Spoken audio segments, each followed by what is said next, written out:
Un point à présent sur la situation sanitaire en France et ce chiffre qui ne cesse d'augmenter, plus de 84 000 nouveaux cas détectés en 24 heures en France. Dans le même temps, plus de 16 000 personnes sont hospitalisées, dont 3 147 en réanimation. Et alors que le variant Omicron se propage à travers le monde et pourrait devenir majoritaire en France, entre Noël et le Nouvel An, d'après le gouvernement, il semble toucher particulièrement les jeunes. C'est ce que nous explique le fondateur de la plateforme Covid Tracker, Guillaume Rosier. On pense que Omicron se développerait de façon particulièrement importante chez les 20 à 39 ans et il serait moins présent dans les autres tranches d'âge, notamment dans des zones urbanisées. Donc notamment à Paris, par exemple, où le taux d'incidence est extrêmement élevé puisqu'on a près de 2% de l'ensemble des jeunes parisiens qui ont été testés positifs dans les 7 derniers jours. Donc c'est absolument considérable. Ça veut dire qu'un jeune sur 50 à Paris a été testé positif ces derniers jours. Et dans ce contexte, le porte-parole du gouvernement, Gabriel Attal, a annoncé hier que la situation sanitaire globalement serait réévaluée, entre guillemets, lundi prochain, à l'occasion d'un Conseil des ministres qui est avancé de 2 jours d'ailleurs. Oui, un Conseil des ministres, un timing qui va permettre aux Français de se retrouver pour fêter Noël. Mais les restrictions seront-elles plus fortes à l'occasion du Nouvel An? C'est ce que plaide le Conseil scientifique qui évoque même l'hypothèse d'un couvre-feu lors de la Saint-Sylvestre. Les détails avec Hubert Coster. Le porte-parole du gouvernement affirme que la situation sanitaire est critique et il ajoute: à l'occasion du Conseil des ministres de lundi prochain, nous réévaluerons la situation sanitaire aussi à la lumière de ce que nous aurons pu constater chez un certain nombre de nos voisins qui font face, avec une anticipation de plusieurs semaines par rapport à nous, à la vague du variant Omicron.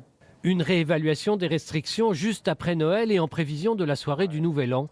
Plusieurs options étaient évoquées la semaine dernière par le Conseil scientifique, soit un simple rappel à la responsabilité individuelle, soit des mesures plus radicales. Au regard de l'accélération de l'épidémie, des mesures de restriction significatives doivent pouvoir être prises par les autorités, sous la forme de limitation d'activités collectives ou de couvre-feu, avec la possibilité d'une déclinaison territoriale. Un couvre-feu par département ou par région, l'hypothèse est sur la table. Ce sont les caractéristiques du variant Omicron qui sont suivies de très près. Une première étude britannique semble montrer qu'il est moins dangereux, mais on le sait en revanche beaucoup plus contagieux que Delta, un facteur qui à lui seul peut engorger les hôpitaux. Voilà, et toujours au chapitre sanitaire, Jean-Michel Blanquer, invité de LCI hier soir, a quant à lui évoqué l'hypothèse d'un report de la rentrée scolaire d'une semaine. Une solution bien loin d'être la bonne selon lui. Écoutez.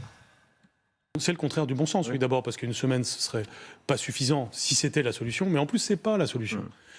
Encore une fois, les enfants se contaminent aussi en dehors de l'école et je trouve léger de considérer que la fermeture des classes est ce qu'on dégaine tout de suite. C'est ce que l'on doit utiliser en dernier recours, pas en premier recours. 106 000 nouveaux cas. C'est le nouveau record de contamination enregistré au Royaume-Uni lors de ces dernières 24 heures. Un record dû à la montée évidemment du variant Omicron. C'est l'un des pays, le Royaume-Uni, les plus durement touchés depuis le début de la pandémie avec 147 573 morts.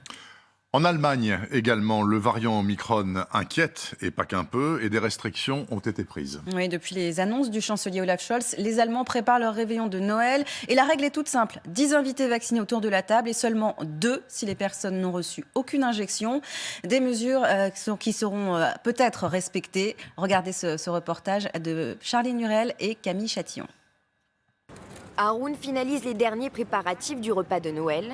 Pas question de voir les nouvelles restrictions jouer les troubles fêtes. C'est une grande famille qui sera réunie pour le réveillon. On va manger ensemble avec toute ma famille. Nous serons plus de 10, mais nous allons rester ensemble pendant plusieurs jours en limitant les contacts. Pour d'autres, respecter la consigne est un impératif. Certains comptent même redoubler de vigilance. Je pense que ce serait beaucoup plus sûr si on se faisait tous tester avant de voir d'autres personnes.